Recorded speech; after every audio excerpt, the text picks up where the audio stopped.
संसार में संतप्त प्राणियों के लिए शांति के धाम, शीतलता प्रदान करने वाले श्री शांतिनाथ भगवान को हमेशा स्मरण किया जाता है।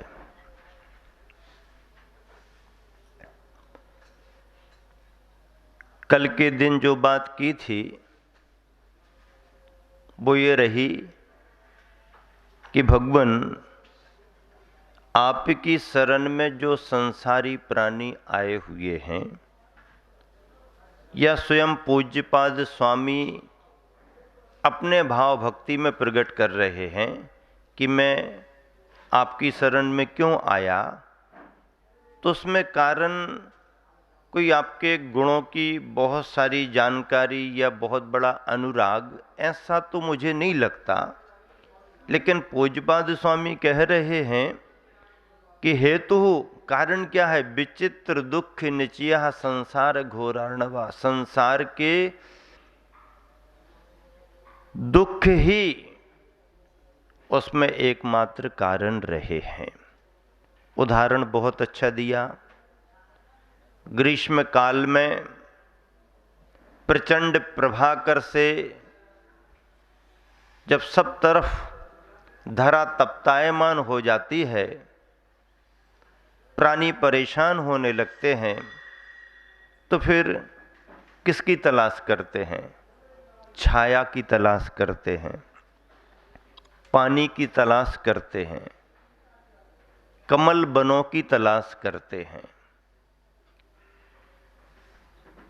उन दुखों से, कष्टों से बचने के लिए उपाय करते हैं।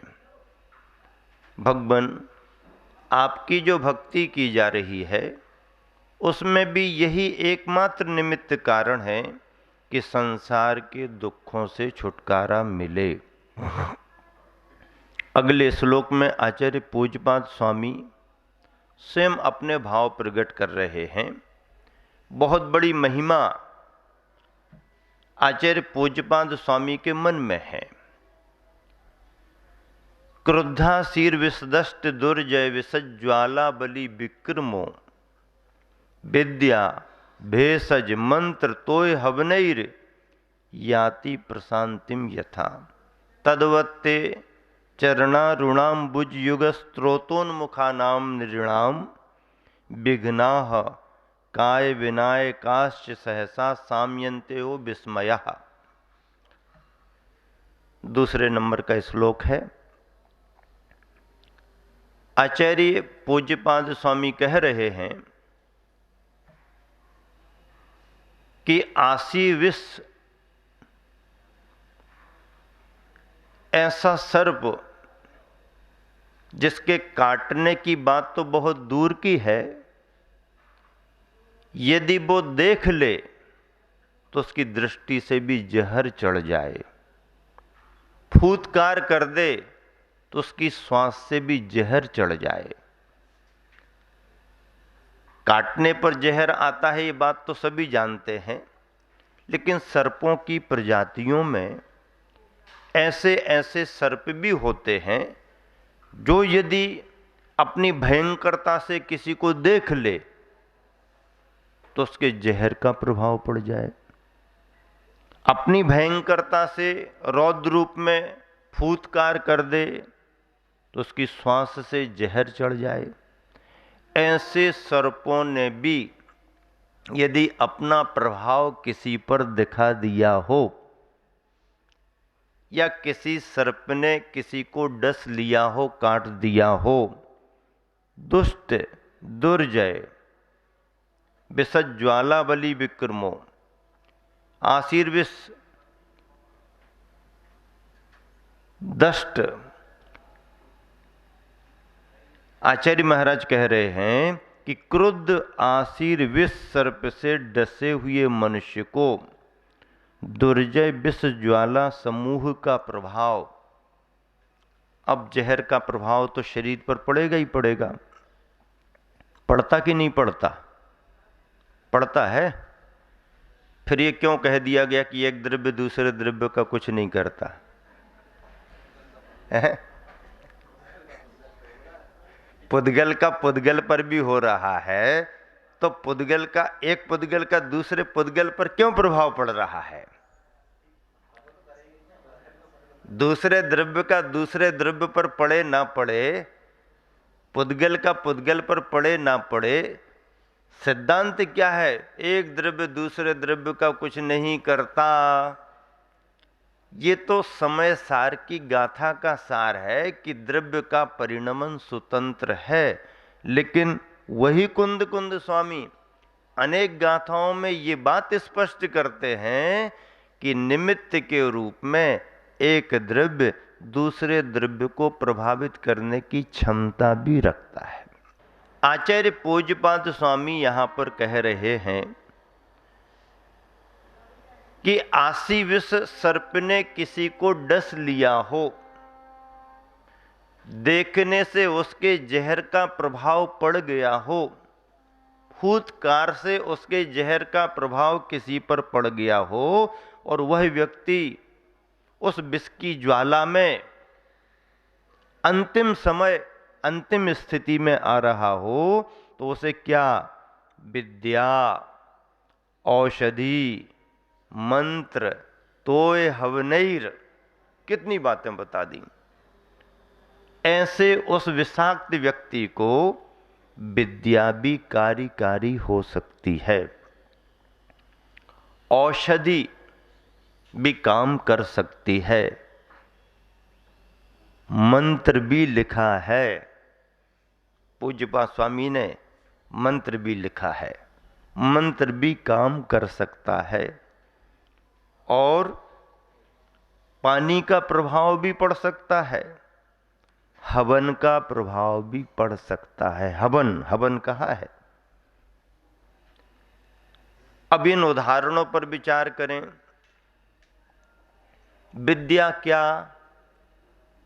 गारुणी विद्या होती है। गारुणी विद्या, यदि किसी को किसी जहरीले सर्प ने काट दिया है, तो उस विद्या के जानकार जो हैं वो गारुणी विद्या का यदि प्रयोग करें, तो भले ही वो व्यक्ति कितनी भी दूर क्यों ना हो, उस गारुणी विद्या से उसके जहर के प्रभाव को नष्ट किया जा सकता है। आचार्य कुंद कुंद स्वामी ने भी समय सार जैसे महान ग्रंथ में ऐसे व्यवहारिक उदाहरणों को देख करके अपने सिद्धांत की पुष्टियां की हैं, गारुणी विद्या का उल्लेख किया है। रस रसायन कैसे बनते हैं, इस बात का उल्लेख भी समय सार में कुंद कुंद स्वामी ने किया है। लेकिन विधि के साथ साथ कुंद कुंद स्वामी ने कहा कि तुम्हारे पुण्य का योग होगा तो ही तुम्हारी विधि रस रसायन में स्वर्ण बना सकती, अन्यथा नहीं। पुण्य का योग होना। आचार्य पूज्यपाद स्वामी ब्राह्मण कुल में जन्म लिए थे और बहुत बड़े वैद्य थे।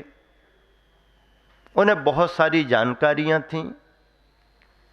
उनके वैराग्य का कारण भी एक विशेष बना। किसी एक समय वह बगीचे में भ्रमण करने के लिए गए। वहां पर सर्प ने मेंढक को डस लिया था। उस दृश्य को देख करके पूज्यपाद स्वामी को वैराग्य प्राप्त हुआ था, ऐसा लिखा है। ब्राह्मण कुल में जन्म लिया था, लेकिन जैन धर्म से वो प्रभावित हुए थे और जैन धर्म को स्वीकार करके उन्होंने निर्ग्रंथ मुनि दीक्षा ली और अपने जीवन काल में बहुत बड़े आचार्य बने। वैद्य होने के नाते वैद्यक उदाहरणों को उन्होंने अपनी तत्वार सूत्र की सर्वार सिद्धि टीका में भी बहुत अच्छे प्रयोग किए हैं, औषधि आदि को लेकर के। भक्तियों में भी यथास्थान उन्होंने अपने वैद्यक प्रयोगों के द्वारा औषधियों के सुफल भी बतलाए हैं। उसी अनुभव के आधार पर पूज्यपाद स्वामी लिख रहे हैं कि जहर के प्रभाव को कम किया जा सकता है, समूल नष्ट किया जा सकता है। किससे? विद्या। विद्या के प्रयोग से जहर के प्रभाव को नष्ट किया जा सकता है। दूसरी बात है औषधि। औषधियां बहुत होती हैं, किसी को ज्ञान हो या ना हो, वनस्पतियों में, जड़ी बूटियों में बहुत सारी शक्तियां होती हैं और जहर को दूर करने की सामर्थ्य औषधियों में है। मंत्र को भी लिखा है, मतलब मंत्र के द्वारा भी, मंत्र को पढ़ पढ़ करके सामने वाले के जहर के प्रभाव को दूर किया जा सकता। उतना वो ज्ञाता होना चाहिए, ज्ञाता होगा, उसकी उतनी साधना होगी तो ही काम बनेगा, अन्यथा नहीं। कई बार बहुत सारे लोग सामान्य अनुभव वालों के पास जाके या अनुभवहीन लोगों के पास जा करके अति श्रद्धा में, अंधश्रद्धा में धोखा भी खा जाते हैं। इसलिए धोखा नहीं हो और सही विधि से, सही पद्धति से यदि कोई करे तो मंत्रों का प्रभाव भी जहर को दूर करने में कारण बनता है। मंत्रों का प्रभाव होता है। आचार्य समंतभद्र महाराज जी ने रत्नकरंडक श्रावकाचार में लिखा मंत्र के महत्व को लेकर के, नांगहीन मलम छेतुम दर्शनम जन्म संततिम नहीं मंत्रोक्षर न्यूनो निहंती विषवेदनाम। समंतभद्र महाराज जी ने भी विषवेदना के उदाहरण में श्लोक लिखा है कि अक्षर से रहित मंत्र जैसे विष की वेदना को दूर करने में कारण नहीं बनता। मंत्र तो है, पर कोई मंत्र में कोई अक्षर कम हो जाए और कम अक्षर के साथ यदि मंत्र को पढ़ा जाए तो हीन अक्षर वाला वो मंत्र विष की वेदना को दूर नहीं कर सकता। ठीक ऐसे ही सम्यक दर्शन के 8 अंगों में यदि कोई अंग कम हो रहा है या नहीं है तो वह अंगहीन सम्यक दर्शन भी संसार की संतति का विच्छेद करने में समर्थ नहीं होगा। मतलब यह है कि परिपूर्ण मंत्र विष के निवारण में कारण बनता है। पानी सामान्य पानी होता है, पर यदि पानी को भावित किया जाए, विधि पूर्वक पानी के लिए तैयार किया जाए तो जल भी जहर को दूर करने में कारण बन जाता है। जल को गंधोदक बनाते हैं हम, गंधोदक का प्रभाव पड़ता कि नहीं पड़ता? जल का प्रभाव नहीं पड़ता। जल का प्रभाव पड़े तो आप तो रोज ही स्नान कर रहे हो हैं और इतना इतना सारा पानी ले रहे हो, लेकिन उतने पानी की बात नहीं, थोड़ा सा भी गंधोदक यदि मिल गया और तुम्हारा पुण्य का कोई योग बन गया तो गंधोदक भी कार्यकारी होता है। मैना सुंदरी के द्वारा की गई भक्ति और पति के कुष्ठ निवारण के लिए छिड़का गया गंधोदक जल ही तो था, पर भावनाएं और विशुद्धि ने उसके कुष्ठ रोग निवारण में प्रभाव किया। धनंजय कवि का बेटा स्वयं सर्प के जहर से ग्रसित हो गया था। धनंजय कवि के बेटे को सर्प ने काट दिया था, कहानी मालूम है। और धनंजय कवि उस समय मंदिर में पूजा कर रहे थे, समाचार भी मिल गया, पर चूंकि संकल्प कर चुके थे इसलिए छोड़ा नहीं और वहीं भक्ति करते करते समापन पर गंधोदक ले जाकर के बच्चे पर छिड़का। बच्चा चेतना में आ गया, प्रभाव पड़ते हैं। इसलिए गंधोदक जल को भी कहा हवन अनुष्ठान होता है, समिधा डाली जाती है, मंत्रों को पढ़ते हुए होम किया जाता है। वह होम, वह हवन भी बीमारियों को, व्याधियों को दूर करने में कारण बनता है। इसी तरह से पूज्यपाद स्वामी ने कहा कि भगवान, यह सारा जहर का प्रभाव भी इन साधनों के द्वारा शांति को प्राप्त हो जाता है। उसी प्रकार आपके चरण रूपी युगल कमलों की स्तुति में सन्मुख हुए व्यक्तियों के लिए, मनुष्यों के लिए विघ्न और शरीर संबंधी बाधाएं, व्याधियां सहसा शीघ्र ही सामयंती, समन को प्राप्त हो जाती हैं। अहो विस्मयः, यह बहुत बड़े आश्चर्य की बात है कि आपकी भक्ति करने से महान महान व्याधियां और जहर के प्रभाव भी समाप्त हो जाते हैं, समन को प्राप्त होते हैं। आचार्य पूज्यपाद स्वामी ने दूसरे नंबर के श्लोक में यह भाव प्रकट किया है और ऐसा अनुभव हम और आप अपनी भक्ति भावनाओं से, विशुद्ध परिणामों से देखते आ रहे हैं। उसका फल प्रतिफल सभी को मिलता है। गुरुवर आचार्य श्री ने भी अपने व्याख्यानों में कई बार इस श्लोक का उल्लेख करते हुए हवन के महत्व को दर्शाया है। कई लोग कहते हैं हवन तो अपनी परंपरा में है नहीं, हवन होना नहीं चाहिए। अरे तुम और हम क्या बात करेंगे, होना चाहिए नहीं होना चाहिए? आचार्य पूज्यपाद महाराज जी से पूछो, जो लिख करके 1400 वर्ष पहले लिख करके चले गए कि हवन का भी प्रभाव पड़ता है। हवन में सामग्री शुद्ध होना चाहिए। उसकी होम हवन सामग्री से घी आदि और अन्यान्य जो धूप आदि है, चंदन आदि है, उसके हवन करने से पर्यावरण भी विशुद्ध होता है। उस पर्यावरण का प्राणियों के स्वास्थ्य लाभ में प्रभाव पड़ता है। ऐसी ये सभी व्यवस्थाएं प्राचीन समय से चली आ रही हैं।